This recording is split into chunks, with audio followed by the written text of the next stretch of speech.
अब देखते हैं पांचवा प्रश्न। मशीनी युग से बदलू के जीवन में क्या बदलाव आया?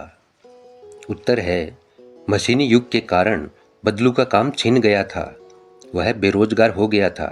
उसे गरीबी का जीवन जीना पड़ रहा था। उसे अपनी गाय बेचनी पड़ी। वह कमजोर तथा वृद्ध हो गया था और बीमार तथा चिंतित रहने लगा था। अब आगे के दो क्वेश्चन हैं कहानी से आगे। देखते हैं पहला प्रश्न। आपने मेले बाजार आदि में हाथ से बनी चीजों को बिकते देखा होगा। आपके मन में किसी चीज को बनाने की कला सीखने की इच्छा हुई हो और आपने कोई कारीगरी सीखने का प्रयास किया हो तो उसके बारे में लिखिए। उत्तर, मैंने मेले बाजार आदि में हाथ से बने रंग बिरंगे खिलौने, रंगीन मोमबत्तियां, हाथ के पंखे, जूट के सामान आदि बिकते देखे हैं। मैंने एक कारीगर से जूट से बने सामान बनाने की कला सीखी। बाद में मैं खुद सामान बनाकर बेचने लगा। इससे मुझे अच्छी आमदनी हुई।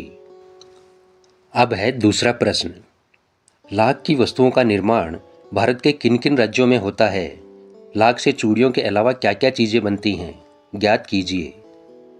उत्तर है, लाख की वस्तुओं का निर्माण राजस्थान, कर्नाटक, उत्तर प्रदेश आदि में होता है। लाख से चूड़ियों के अलावा खिलौने, सजावटी वस्तुएं, आभूषण, मूर्तियां, चूड़ियां, मुहर तथा पैकिंग सील बनाई जाती है। अब आगे जो 5 क्वेश्चन हैं उनका उत्तर आपको अपने अनुमान और कल्पना से देना है। चलिए देखते हैं पहला प्रश्न। घर में मेहमान के आने पर आप उसका अतिथि सत्कार कैसे करेंगे? इसका उत्तर आप अपने मन से भी लिख सकते हैं। इस उत्तर का एक उदाहरण देखते हैं। घर में मेहमान के आने पर हम उसका अतिथि सत्कार अत्यंत सम्मान पूर्वक करेंगे। उसे आदर भाव से घर में बैठाएंगे। अत्यंत विनम्र भाव से उसे जलपान करवाएंगे। उसके साथ बैठकर बातें करेंगे।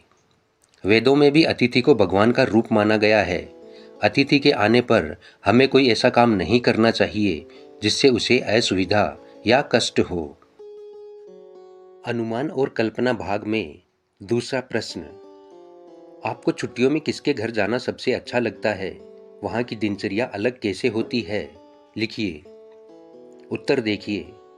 मुझे छुट्टियों में अपनी नानी के घर जाना अच्छा लगता है क्योंकि मेरे मामा जी का बेटा मेरी ही कक्षा में पढ़ता है। मैं नगर में रहता हूँ किंतु मेरी नानी गांव में रहती है। वहाँ की दिनचर्या यहाँ से बिल्कुल अलग है। वहाँ नगर की भांति टीवी के कार्यक्रम नहीं आते हैं। इसके अतिरिक्त वहाँ के लोग प्रातः उठकर अपने अपने कामों में लग जाते हैं। प्रातः सभी अपने अपने पशुओं को चारा डालते हैं और उनका दूध निकालकर शहर में बेचते हैं। वहाँ प्रतिदिन घर का बना ताजा मक्खन खाने को मिलता है। गांव में कई कई घंटे बिजली नहीं आती, जिससे गांव के लोगों को अपने खेतों में पानी देने में बहुत असुविधा होती है। संध्या के समय सभी लोग अपने अपने घरों में बैठ जाते हैं।